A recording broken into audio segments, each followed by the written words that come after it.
إيه هو الحل لمشكلة التحرش؟ والحقيقة إن ما فيش حل لمشكلة التحرش غير إن أنا ابني يكون واعي وقريب مني جدًا ويحكي لي على تفاصيل يومه،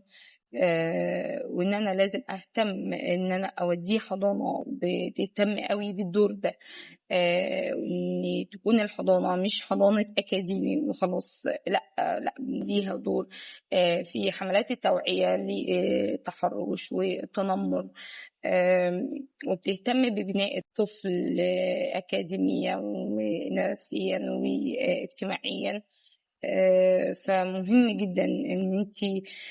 كأم توعّي ابنِك، وكذلك دور الحضانة،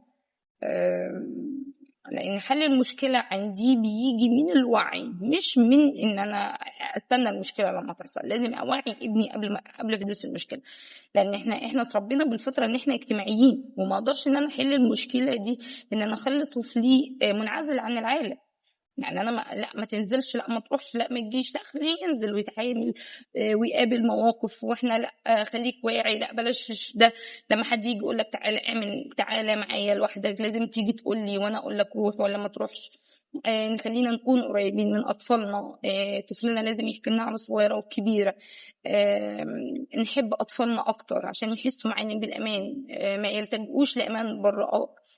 برّه البيت، لازم إحنا كأسرة نكون متفهمين حاجة زي ده.